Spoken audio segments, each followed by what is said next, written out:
الحمد لله وكفى والصلاة والسلام على عباده الذين اصطفى أما بعد فأعوذ بالله من الشيطان الرجيم بسم الله الرحمن الرحيم والعصر إن الإنسان لفي خسر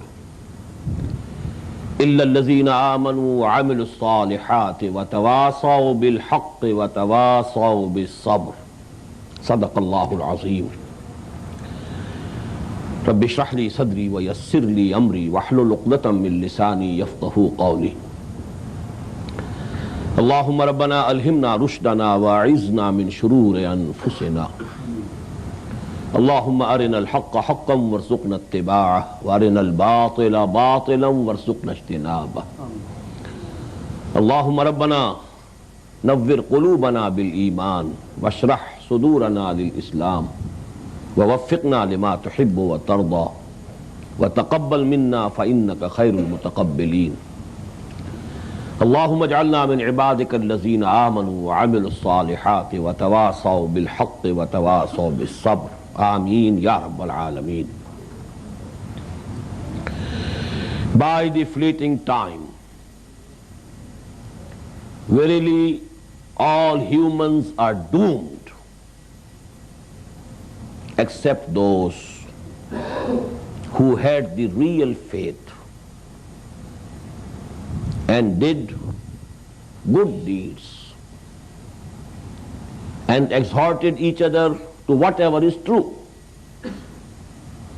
and exhorted each other for patience and forbearance. We started our discussion on Surah Al-Asr in the last session. I was giving you 4 preliminary points. I had given 3. Number 1, it's one of the most early surahs of the Quran, one of the earliest Makki surahs of the Quran. Number 2, it is one of the smallest surahs of the Quran. But number 3 was very important. It's the most profound, most comprehensive surah of the Quran regarding the conditions and prerequisites of salvation. The most profound and most comprehensive surah of the Quran on Tawheed is Surah Al-Ikhlas. The most profound and the most comprehensive surah on the philosophy of the Quran is Surah Al-Fatiha. But the most profound and the most comprehensive surah of the Quran regarding the practical path towards salvation and success in the life hereafter is Surah Al-Asr. I gave you the practice of the messengers, companions, radiyallahu ta'ala anhum ajma'in. كان الرجلان من أصحاب النبي صلى الله عليه وسلم إذا التقيا لم يتفرقا حتى يقرأ أحدهما على الآخر سورة العصر ثم يسلم أحدهما على الآخر. رواه البيهقي والطبراني رحمهم الله. Then the sayings of Al-Imam al-Shafi'i rahimahullah, reported by Ibn Kasir rahimahullah, لَوْ تَدَبَّرَ النَّاسُ هَذِهِ السُّورَةَ لَوَسِعَتْهُمْ. The second one, reported by Mufti Muhammad Abduhu, لَوْ لَمْ يُنَزَّلْ مِنَ الْقُرْآنِ سِوَاهَا لَكَفَتِ النَّاسِ.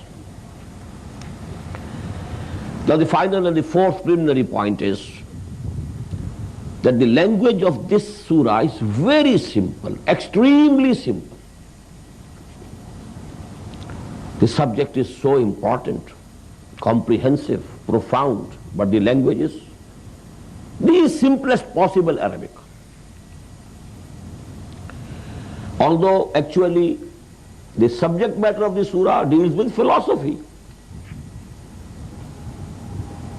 but no philosophical terminology used.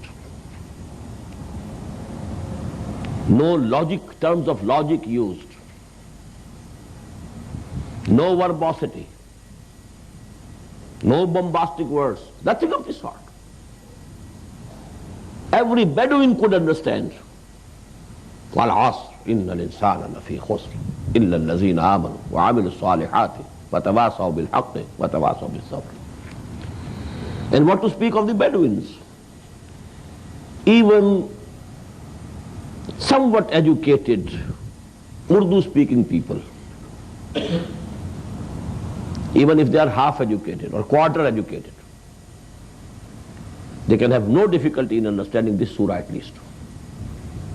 All these words are used in Urdu language. Asr, asr hazir, hum asr log, contemporary people. Khusr, khisara, khusran, all Urdu language. Insan, there is no other word in Urdu for insan. Adami, it is also there. Then only one word you know, tawasaw, amal, salih, all these words commonly understood. Tawasi is a bit difficult word for those who don't know the Arabic language, especially the grammar. But the root is wasiyah, and this is used in Urdu language. It's only the verb form from wasiyah. Haq and sabr, as if they are the words of Urdu language. And why I am emphasizing this point? Mind you, 1/3 of the total population of the Muslim Ummah resides in the former Indian subcontinent. Out of 1,200 million Muslims, you have 400 in Pakistan, India and Bangladesh. 1/3. So Urdu language is very important. It is understood throughout the Indian peninsula. Even the southmost tip, there also Urdu language can be understood. It's very important. Anyhow, now I'm coming to the tazakkur from this surah. First of all, let there be an analysis. This surah, as I told you, comprises of 3 ayat. But note here, the sentence is one. Wal asr. It's a testimony, it's an oath. But on what thing?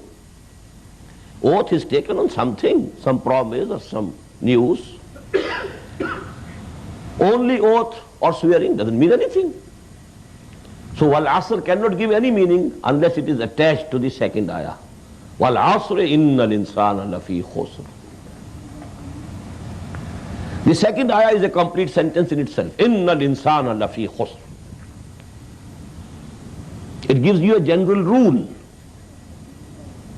And the third ayah is giving an exception to that general rule. إِلَّا الَّذِينَ آمَنُوا وَعَمِلُوا الصَّالِحَاتِ وَتَوَاصَوْا بِالْحَقِّ وَتَوَاصَوْا بِالصَّبْرِ.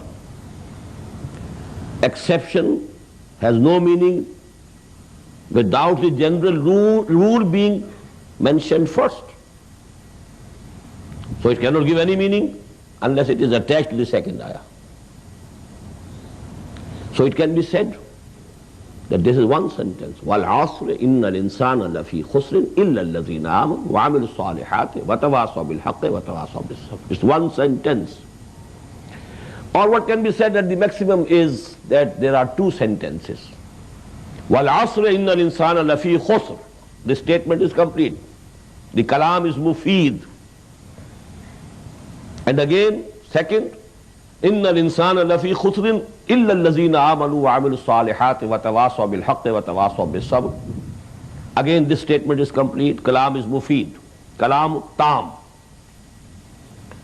But you know, the central is the ayah number 2, which is central also numerically. إِنَّ الْإِنسَانَ لَفِي خُسْرٍ.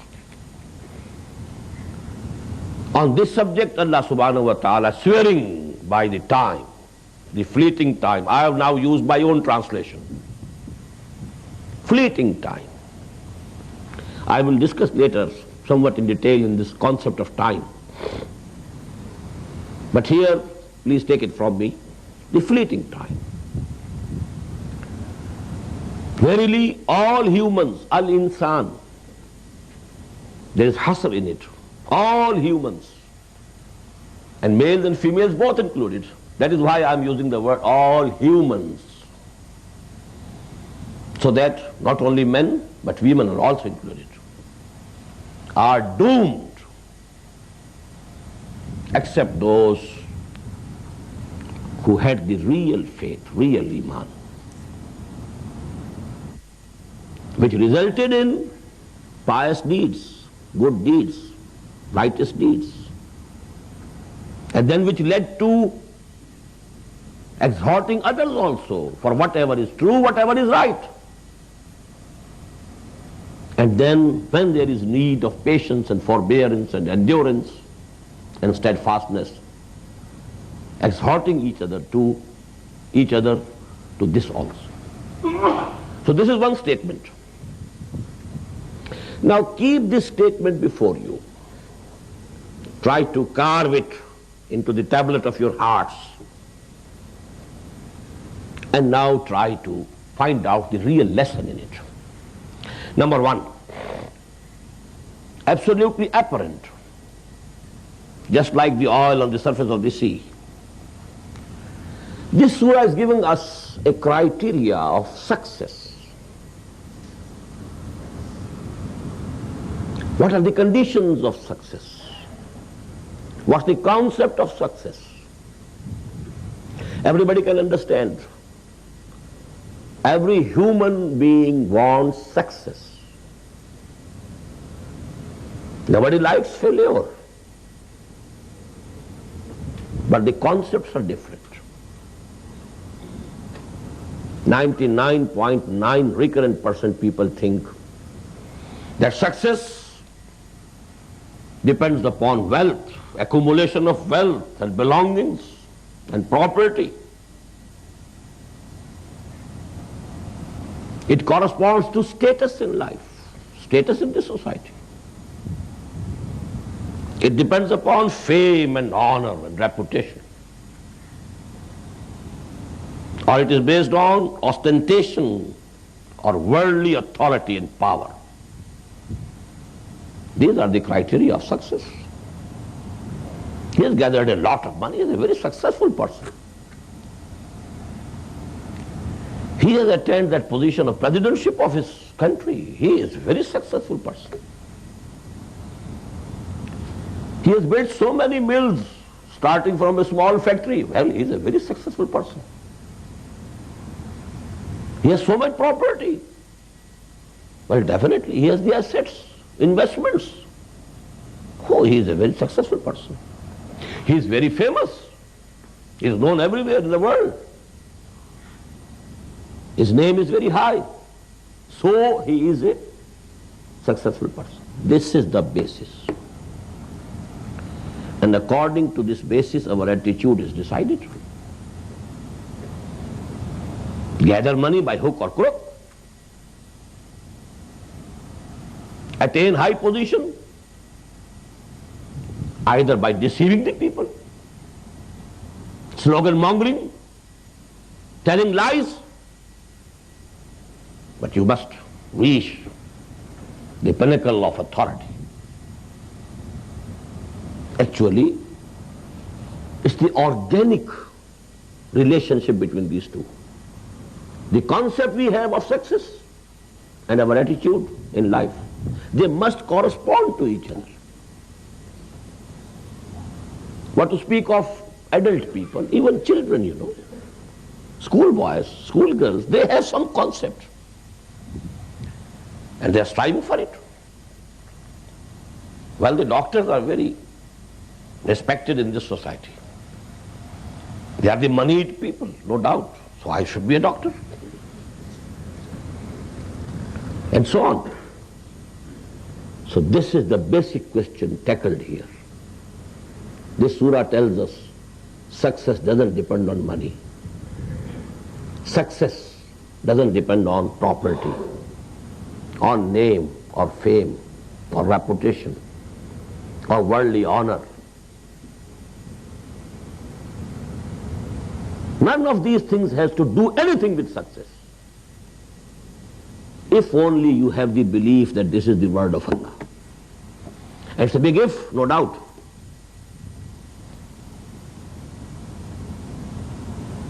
On the other hand, success depends on Iman.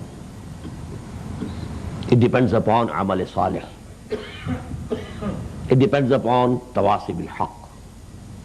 It depends upon Tawasi bil Sabr. Only if we can have the real faith. Now the world of difference, you can very well imagine,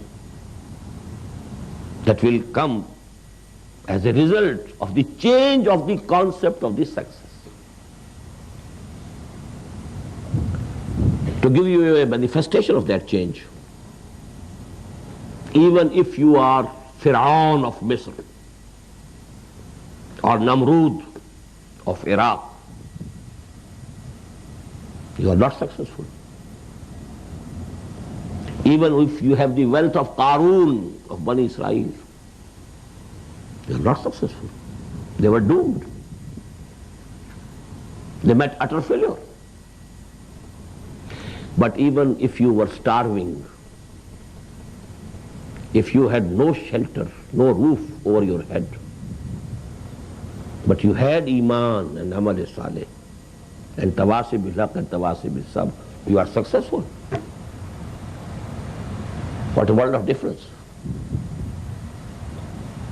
There's the hadith of the Prophet ﷺ says, there are people whom people won't welcome in their groups and society, whom nobody will like to give the hand of his daughter in marriage. If he wants to make some recommendation for somebody, nobody will listen to them. So humble, so poor, so low in the worldly status. But mind you, if they sometimes swear by Allah subhanahu wa ta'ala on something, even by mistake, Allah will fulfill their oath. That is the condition and that is the status of those persons in the eyes of Allah. Don't try to see them with your eyes. Try to see them with the eyes of Allah. What was the worldly status of Bilal, of Abu Huraira, of Abu Zar, radiyallahu ta'ala anhu? About Abu Zar, the Prophet said, Man kana yasurruhu wa yanzura ila zuhd Isa, falyanzur ila sahibi Abi Zar. Aw kama qala sallallahu alayhi wa sallam. Whosoever likes to see with his own eyes the piety of Jesus, let him see my friend Abu Zar. That's the position in the eyes of the Prophet, in the eyes of Allah. But did he have any wealth, any home or hearth, any property? Nothing. So this is actually the foremost thing about which we should brood and ponder. This surah is giving us a concept and a criterion of success. وَالْعَصْرِ إِنَّ الْإِنسَانَ لَفِي خُسْرٍ إِلَّا الَّذِينَ آمَنُوا وَعَمِلُوا الصَّالِحَاتِ وَتَوَاصَوْا بِالْحَقِّ وَتَوَاصَوْا بِالصَّبْرِ. Those who don't have these four things, they are doomed.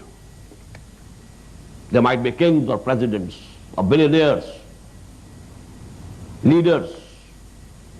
They might have any name, any fame, any prosperity, any amount of property, any amount of assets, any status in the world. If they are deprived of these four things, they are doomed. But please let me make a mention here. To acknowledge this fact is easy. To accept is practically, it's not so easy. Very hard, very difficult. Why? Because we live in this world of matter. We have been made to live in this world of matter. We have manifestations of wealth around us, of prosperity, luxury, big mansions, big palaces, very long and new cars, all manifestations of prosperity and status symbols. Man is influenced. You find, an impression. You are influenced. There's a very beautiful couplet in Persian. درمیان قار دریا تختہ بندم کردئی بازمی گوئی کے دامن ترمکن ہوشیار باش.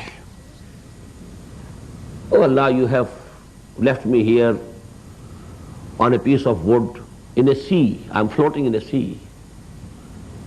And you want from me that I shouldn't allow my clothing to be drenched. How is it possible? Darmiyane Qare Darya. We are living here. We are influenced. Even the biggest people are influenced. At least temporarily. I don't think no human can remain uninfluenced. As long as he is human. And now this is the reason why the Sahaba narrated to each other Surah Al-Asr. To shed off these influences. Just when it is snowing, what do? Remove the snow. Otherwise, maybe you are buried under it. So shedding off that snow is necessary for survival. So these influences which are coming on you every moment. When you see these signs and symptoms of status and prosperity and wealth and well-being and status, everything, these influences come. They affect you. They affect your thinking. They influence your value structure. And there's a continuous need of shedding them off. Clean yourself. Clean your thinking. Clean your mind of these evil influences. And for that, the Sahaba Ikram made it a habit. Whenever they met, they recited to each other Surah Al-Asr. وَالْعَصْرِ إِنَّ الْإِنسَانَ لَفِي خُسْرٍ إِلَّا الَّذِينَ آمَنُوا وَعَمِلُوا الصَّالِحَاتِ وَتَوَاصَوْا بِالْحَقِّ وَتَوَاصَوْا بِالصَّبْرِ. This is the lesson. This is the essence of this surah. And you can very well appreciate now the sayings of Imam Shafi'i. Only if you can accept this, well, everything is set right. Only if this truth comes home to you, only if it remains at the level of your consciousness, nothing can harm you. لَوْ تَدَبَّرَ النَّاسُ هَذِهِ السُّورَةَ لَوَسِعَتْهُمْ لَوْ لَمْ يُنَزَّلْ مِنَ الْقُرْآنِ سِوَاهَا لَكَفَتِ النَّاسِ. Second important point about the lesson or essence of this surah is that here the minimum prerequisites of success and salvation are being discussed. Not the conditions of high level. It's not said that those who fulfill these four conditions will occupy very high position in the paradise. Logically, what would it have meant? For less you can have a lesser position. Okay, I'm contented with a lesser position in heaven, in paradise. So there's no need of fulfilling all this standard and all this criteria. But what's the construction? Verily, by the token of time, by the fleeting time, all humans are doomed, except those who fulfill these four conditions. So it's the minimum level. It's not the A level or B level. It's just the pass marks, not the first division, not the second division. Actually, the lecture which I referred to, which has been printed in English also, I delivered it to the students of the Aitchison College at Lahore. So I used these wordings because the students can understand first division, second division. Here Allah subhanahu wa ta'ala is not discussing the first or the second division, it's the pass marks. Otherwise you fail, you are doomed. So this is the lowest because you know it's our weakness. In this worldly affairs, we want to go higher and higher up. And for the affairs of the hereafter, we are a very contented type of people. We can do with the minimum. Hence you have to be warned that this is the minimum. Nothing doing. Beyond that, below that. No concept of success. Realization of this fact, that this is the minimum, will result in that every Muslim will try to put in maximum effort, at least to pass, at least to be saved from the fire of hell. So then he must exert. And then the effort and the exertion that one will put in will be proportionate. If it is high, well, we can, just as I said, we could be contented with some low position. The third and the most important point is that when Allah subhanahu wa ta'ala has laid down 4 preconditions for success, all the 4 are inevitable, necessary. You can't leave any one of them on your own. First of all, we must know that in Quran there is not a single word only for rhyme or exaggeration. This is all al-haq. Each and every word is al-haq. In our poetry, in our worldly speeches, we do exaggerate. Especially in poetry, for the sake of rhyme or rhythm, we add words. There are additional words. But in Quran, there's no poetry. Each and every word has to be taken seriously. Due attention has to be paid to it. And when Allah says, وَالْعَصْرِ إِنَّ الْإِنسَانَ لَفِي خُسْرٍ إِلَّا الَّذِينَ آمَنُوا وَعَمِلُوا الصَّالِحَاتِ وَتَوَاصَوْا بِالْحَقِّ وَتَوَاصَوْا بِالصَّبْرِ. Is it poetry? Is it exaggeration? Inevitable. All the 4 are inevitable. There can be levels. Some level of Iman. There can be higher level of Iman. There can be higher level of Iman. Still higher level of Iman. But corresponding to the level of Iman, there should be Amal Saleh. At a higher level of Iman, the Amal Saleh will also be raised. At still higher level of Iman, the level of Amal Saleh will still more be raised. But the third thing, Tawasi bil Haq, it should be there. Otherwise you will be called dumb shaitan, as shaitanul akhras. You know a truth and you are not ready to proclaim it. You are the dumb devil. You have to say it out. وَمَنْ أَظْلَمَ مِمَّنْ كَتَمَ شَهَادَةً عِنْدَهُ مِنَ اللَّهِ. Who is more unjust than the person who has hidden a shahada, a testimony with him from Allah subhanahu wa ta'ala. If you hide the testimony, you are the biggest azlam. وَمَنْ أَظْلَمَ مِمَّنْ كَتَمَ شَهَادَةً عِنْدَهُ مِنَ اللَّهِ. Then there must be forbearance. The level of forbearance and endurance and patience will also increase. But all the 4 things are basically essential, inevitable. None of these can be eliminated. And I have used, a simile. It's very easy and very simple. You go to a physician for some ailment of yours, and the physician writes a prescription having 4 medicines. You say, oh, I'll take only one. What will happen? Now the responsibility of the prescription lies on you, not on the physician. Maybe some medicine had some side effects, injurious effects, and he had added a corrective for that to eliminate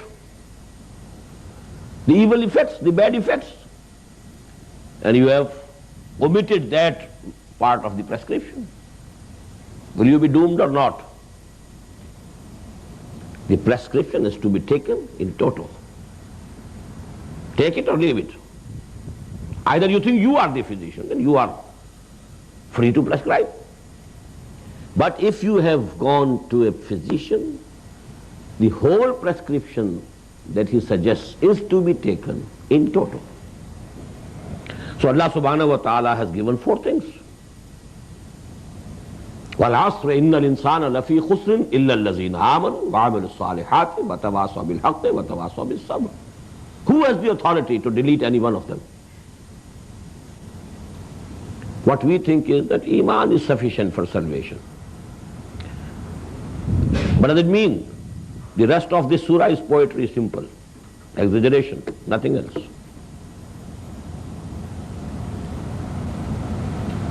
There can be no salvation without good deeds. Not only good deeds at the personal level, but at the social level. The endeavor to transform this society into a good Muslim society. By tawasi bil haqqi wa tawasi bil sabr. If you are not doing it, your prayers and your fastings goes in vain. No weight in the balance of Allah subhanahu wa ta'ala. It has to be a proportionate. It has to be an organic whole. You know what's the difference between the organic and inorganic?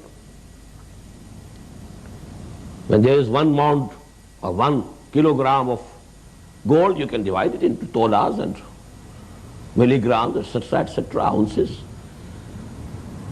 But a cat weighing 1 kilogram cannot be broken into pieces.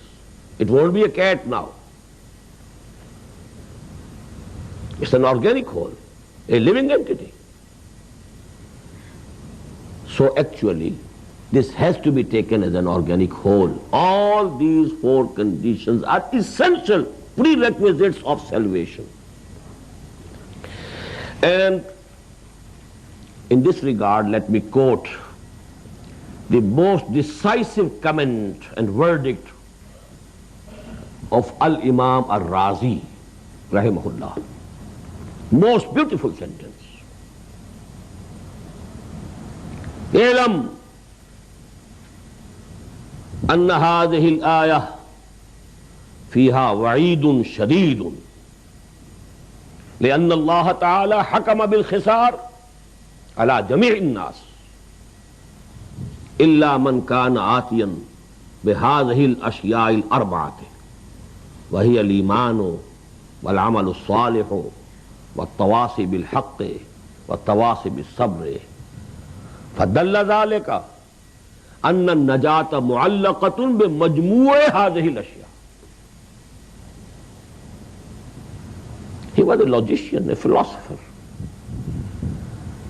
And the most important aspect of his exegesis, his tafsir, is that he analyzes the text. What are the possibilities? Then what are the problems? What are the questions which arise? And then he tries to solve the question. Analytical style is of Imam Razi rahimahullah. I think this sentence is most profound. Oh Muslim, just imagine, please understand, there is a great threatening and menacing statement in this surah, because Allah subhanahu wa ta'ala has declared doom for all of humanity except for those who fulfill these four conditions. Not one, not two, not three, all the four. فَدَلَّ ذَلِكَ, it guides us to the result, inevitable result. أَنَّ النَّجَاةَ مُعَلَّقَةٌ بِمَجْمُوعِ هَذِهِ الْأَشْيَاءِ, that the salvation and the success on the day of judgment is attached to, is conditional with all these four things taken together. So this is the third important point. And let me say here one more thing. Actually, these four things are one. Because the inevitable consequence and result of real faith is amal salih. It's impossible that you have real faith, the burning faith, the living faith, the personal conviction, and you don't act according to it. It's impossible. The difference is between the verbal attestation of the faith and the real conviction. Here lies the world of difference, the total difference. We are Muslims only on the basis of a verbal attestation. We profess, we claim, we testify. Nashhadu an la ilaha illallah wa nashhadu anna Muhammadan Rasulullah. It's a testimony. It's a verbal attestation, nothing else. And so long as it doesn't go down into the depths of our hearts, there can be a contradiction in whatever we say and whatever we do. And that is the condition of the most of the Muslims today. Ya ayyuhallazina amanu lima taquluna ma la taf'alun. And why it is so? وَلَمَّا يَدْخُلِ الْإِيمَانُ فِي قُلُوبِكُمْ. The Iman has not entered your hearts as yet. It's only on the tips of your tongues or on your lips. قَالَتِ الْأَعْرَابُ آمَنَّا قُلْ لَمْ تُؤْمِنُوا وَلَكِنْ قُولُوا أَسْلَمْنَا وَلَمَّا يَدْخُلِ الْإِيمَانُ فِي قُلُوبِكُمْ. Ayah number 14 of Surah Al-Hujurat. But such people are also Muslims because they have testified. Ashhadu an la ilaha illallah wa ashhadu anna Muhammadan Rasulullah. Whosoever utters these words, whether he was Hindu or Parsi or Sikh or Christian, he becomes a Muslim immediately. But Islam is something else, Iman is something else. Iman means yaqeen, conviction. And when there is conviction, your actions, your deeds, they will definitely be changed. That is why the Prophet said, La imana liman la amanata lahu wa la deena liman la ahda lahu. And Anas ibn Malik radiyallahu ta'ala anhu قال قلما خطبنا رسول الله صلى الله عليه وسلم إلا قال لا إيمان لمن لا أمانة له ولا دين لمن لا عهد له. It's very seldom that the Prophet sallallahu alaihi wasallam gave any sermon to us and he didn't include these words in his sermon. There is no iman for such a person who is not amana, who is not trustworthy, who is khain. And there is no deen of a person who doesn't fulfill his words, his promises. No deen, no iman. Simple. Actions and iman, they are joined together inevitably.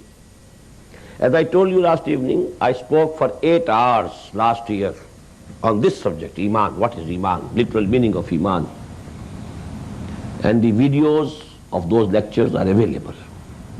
Here, you know, I have to go a long way, so I'm only referring. A legal iman, based upon that legal iman, we are Muslims. Real iman is based on the personal conviction in the heart. And for salvation in the hereafter, to be counted a Muslim in this world, you need legal iman. But to be counted as a mu'min on the day of judgment, you need real iman. And that real iman inevitably results in al-amalu salih. That's why Imam Bukhari, he says that good deeds are integral part of iman. Although there's a difference of opinion in this interpretation, I've discussed these things in very detail, much detail. Only if you can listen to those audio tapes or view those video tapes. And in the same way, Man ra'a minkum munkaran falyughayyirhu biyadihi fa in lam yastati' fa bilisanihi fa in lam yastati' fa biqalbihi wa dhalika adhaful iman. If you can't call a spade, you can't take the courage of saying, standing up and saying, this is wrong, this is haram, you have no iman. This hadith is from Abu Sa'id al-Khudri radiyallahu ta'ala, reported by Imam Muslim rahimahullah. Whosoever amongst you sees something wrong, something haram, something which is according to the Sharia not permissible, which is munkar, it is his duty to change it with force if he has it. But if he can't do it, then at least with his tongue, he should say it. This is wrong, don't do it. And then there's a concession from Allah subhanahu wa ta'ala for the weak also. If even that courage you can't gather, at least feel in your heart some pain as to why this is happening. And this is the weakest point of iman.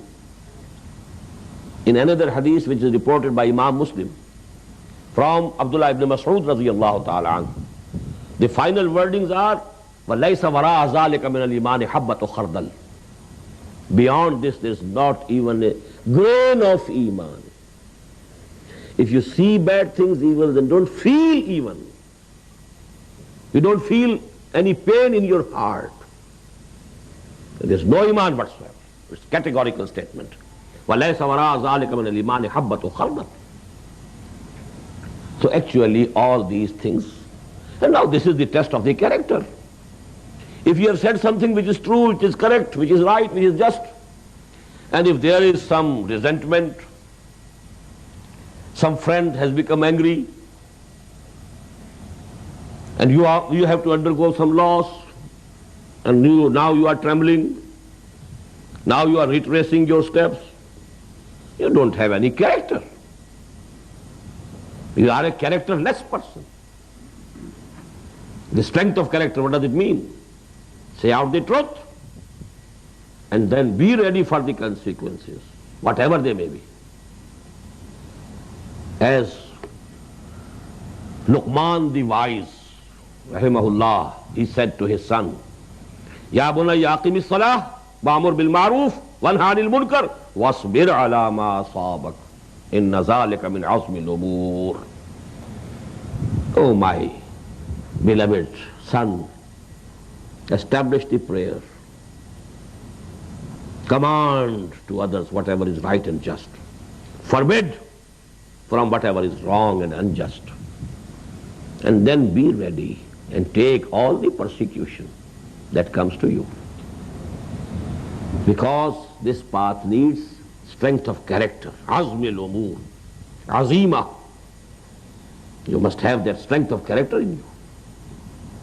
So actually these four things, Allah has only explained, you know. Otherwise these four things are one. If iman is correct, amal will be durust. It will become correct itself. When it reaches a maturity, tawasi bil haq, tawasi bil sabr will come. To give you an example, if you have a seed or a fruit kernel or stone, it's healthy seed, and you have the healthy soil. You sow the seed. What will happen? 2 leaves will sprout out. Then it will grow. In some time it will grow into a tree. Then it will bear fruit. So actually iman is the seed. Then the tree which is coming up, it's the amal saleh. And the fruit which it is bearing is tawasi bil haqq wa tawasi bil sabr. So it's an organic whole. A tree is an organic whole. It's a living organism. So this is the third point about the tadakkur. Or if we include that analysis also, that is the fourth, and now the final point is Just pay attention to the eloquence and emphasis. Wal asr, Allah is swearing on this statement. Although without his swearing and without his taking the oath, whatever he said, to a mu'min it must be acceptable. But to lay emphasis on it, wal asr, then every Arabic knowing person knows inna. It's for emphasis. Ta'keed. Inna al-insana lafi khusr. Al-insan hasr. All humans included. La, lafi, la again for ta'keed. Then the jumla ismiya has a ta'keed in itself. All the modes of emphasis available in Arabic language have been grouped together in this ayah.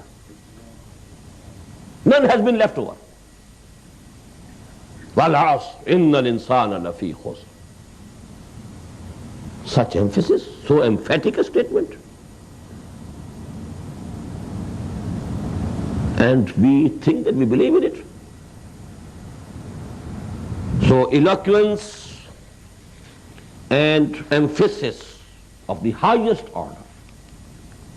وَالْعَصْرِ إِنَّ الْإِنسَانَ لَفِي خُسْرٍ إِلَّا الَّذِينَ آمَنُوا وَعَمِلُوا الصَّالِحَاتِ وَتَوَاصَوْا بِالْحَقِّ وَتَوَاصَوْا بِالصَّبْرِ. Now, I am taking one exception to the decision that I took, that I won't go into any details regarding the tadabbur on this surah.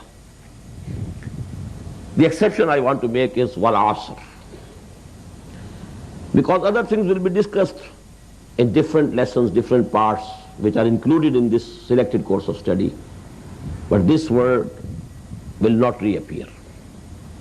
What does it mean? It's very important that today you have a concept that time and space are joined together into one whole. Time is not separate from the space. We have a concept of a three-dimensional space: height, breadth, length, or depth, breadth, length. But after, the revolution which occurred in the world of mathematics and physics, from the days of Einstein, the concepts have changed. Time is the fourth dimension of space. Although unimaginable, we can't imagine it. But the mathematical equations prove it. You have to have iman bil ghaib. Something might be unimaginable, still it can be true. Now, Arabic language seems to be very profound in this respect. If we consider the different words that have been used, waqt, this word, although it appears in Quran, but not with such emphasis or splendor or grandeur. The two words which appear are al-asr, ad-dahr. And with both start two surahs, Suratul Asr, wal-asr innal insana lafi khusr. Suratul Dahr, hal ata ala al-insani hinum min ad-dahr lam yakun shay'an mazkura. Inna khalaqna al-insana min nutfatin amshajin nabtalih faj'alnahu sami'an basira. And in both of these terms, the concept that comes before us is the time and space complex. But in the word of asr, it's the time element which is more emphasized. In the case of dahr, it is the space element which is more emphasized. But both are similar to each other regarding the point that the complex time and space complex is present in both these words. Now, asr actually time. And you must be knowing, if you have studied philosophy, this concept of time is a very difficult question of philosophy. What is time? Unsettled up till now. We don't know what is time. But they divide time usually into categories. The serial time, which is passing. In this serial time, there was past, there is present, there will be future. It's the passing time. the fleeting time. And the other is the pure duration, or the absolute time, in which there is no past or future or present. Pure duration, absolute time. Serial time versus absolute time. Now, asr denotes to serial time which passes. That is why I selected from those translations which are read out to you, fleeting word, the word fleeting. By the fleeting time. This time is fleeing and fleeting.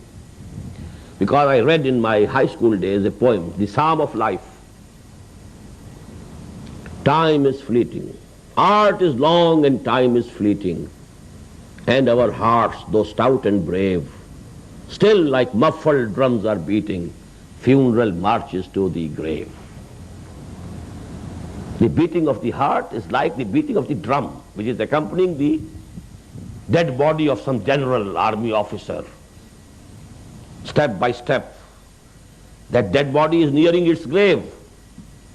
And with each step, there is the beat of the drum. In the same way, this beating of your heart, each beating is taking you nearer and nearer to the grave. This is the reality of your life. Art is long and time is fleeting. And our hearts, though stout and brave, still like muffled drums are beating funeral marches to the grave. Now what's the result? Then what should we do?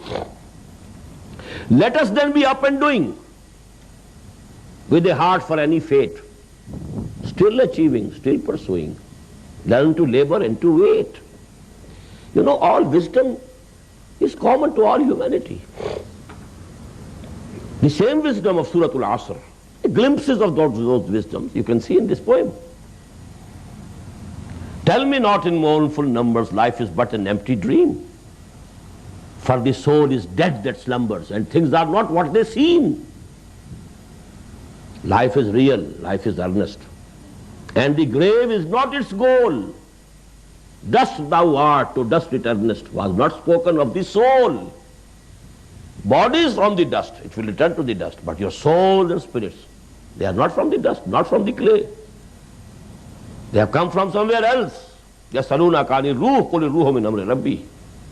Whatever came from the grave, from the dust or the clay, will return to the grave.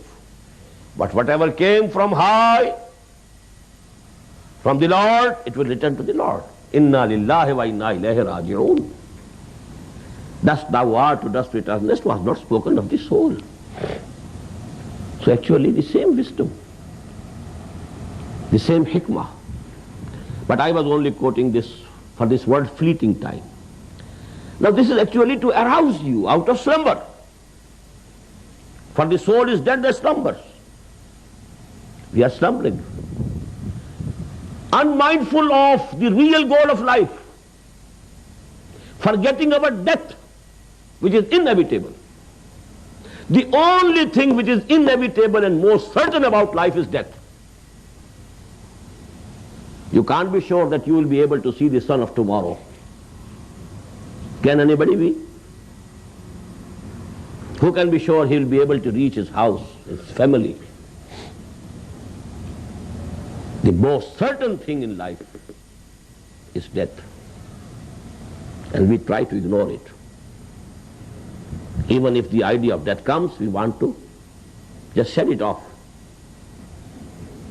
Even when we are accompanying the dead body's janaza, and we are ourselves lowering the dead body into the grave, we don't think that might be I am in his place tomorrow. We want to avoid even the thought of death. To arouse you out of that slumber. Walas, time is fleeting, it's going. Time is money. It's the most precious thing that Allah subhanahu wa ta'ala has given you. It's not to be wasted. Imam Razi quoted the example of a seller of ice.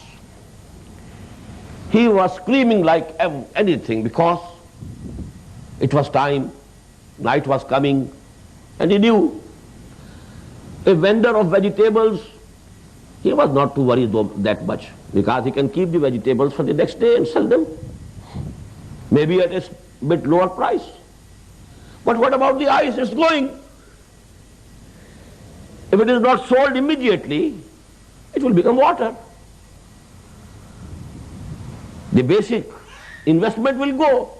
So he was screaming like anything. That should be the example of man. Time is going. Wal asr. Beware of the time. Al waqtu sayfun qati'. It's the cutting sword. So that word Allah subhanahu wa ta'ala has used here. Wal asr. By the fleeting time. Second explanation about this word here is that we know that in the Quran we find history of the old nations, old civilizations,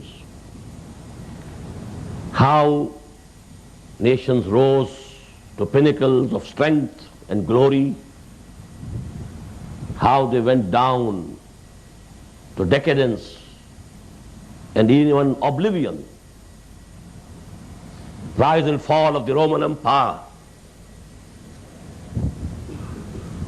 civilizations coming up and going down. Who is the witness, continuous witness of all what is happening? Either Allah subhanahu wa ta'ala all the time. This is the witness. And actually the oaths and the swearings in Quran, they are for the purpose of witnessing. This fleeting time is testifying, is a witness to the fact that all nations have been doomed except those who took to this path. إِلَّا الَّذِينَ آمَنُوا وَعَمِلُوا الصَّالِحَاتِ وَتَوَاصَوْا بِالْحَقِّ وَتَوَاصَوْا بِالصَّبْرِ. And because we see in the Quran, matters were discussed before the beginning of time also. Then it was alam amr only, no alam khalq, no creation. Then time actually started when there was the Big Bang, the creation of this universe. Now serial time started. The one dimension of the space separated from the rest of the three. And then again, after the doomsday, there is a time of akhirah. All this is one stretched, you may say, one stretched rope of time from eternity to eternity. And this is the biggest witness to what Allah is saying. Wal asr. This fleeting time is testifying. Innal insana lafi khusr, that all humans are doomed. Illa allazina amanu wa amilu salihati wa tawasaw bil haqqi wa tawasaw bis sabr. Except those who attained, who got the real faith. Their thinking became right according to the actual realities of the existence. Then who fulfilled the practical requirements of their faith. Whatever was the logical sequence and consequence of what they believed, they fulfilled it. They might have to undergo hardships. They might have to bear persecutions, just as the Sahaba, Rizwanullahi ta'ala alayhim ajma'in. But they fulfilled the practical, logical sequences or consequences of their faith. Then they tried to spread the message of Allah, to convey to the others, to share this precious thing with others. Then they made jihad for the cause of Allah. Now, as you must have read a hadith, that Hazrat Aisha al-Mu'mineen radiyallahu ta'ala anha, she was once asked a question by a tabi'i, some of the tabi'is. They went to her and they asked her, tell us something about the seerah of the Prophet sallallahu alaihi wasallam. They were very surprised to get an answer from Ummul Mu'mineen, Hazrat Aisha radiyallahu ta'ala anha, Don't you people read Quran? They were surprised. We had requested that some seerah, some life of the Prophet ﷺ must be narrated to us. You have been the companion, you have been the wife, you are the nearest and the closest to him. Tell us something about his seerah. And you are questioning, don't you people read Quran? They said, we do read Quran, but we are asking you, oh our brother, about the seerah. What was the reply again? Kana khuluquhul Quran. His seerah, his seerah, his character, even his life, his biography is in Quran. Isn't Surah Al-Anfal a chapter of the seerah of Muhammad sallallahu alaihi wasallam? It is narrating the events of Ghazwa Badr. What a big chunk of Surah Al Imran, narrating the events of the Battle of Uhud. Isn't it a part and parcel of the seerah of Muhammad sallallahu alaihi wasallam? Then as regards the character, the Quran, khulq, kana khuluquhul Quran, as if Quran is to be read. It is something to be read. And Quran manifested as a human person is Muhammad sallallahu alaihi wasallam. And this surah actually, this comprises and summarizes the whole seerah of Muhammad sallallahu alaihi wasallam, whole seerah of the companions. These 4 words, wal asr innal insana lafi khusr illa allazina amanu wa amilu salihati wa tawasaw bil haqqi wa tawasaw bis sabr. I end with this and pray to Allah subhanahu wa ta'ala, He gives us the correct understanding of what our deen is and what He demands of us. And He makes us from those. Allahumma ja'alna min ibadika allazina amanu wa amilu salihati wa tawasaw bil haqqi wa tawasaw bis sabr. Ameen ya rabbal alameen. Aqulu qawli hadha wa astaghfirullah li wa lakum wa li sa'iril muslimeen wal muslimat.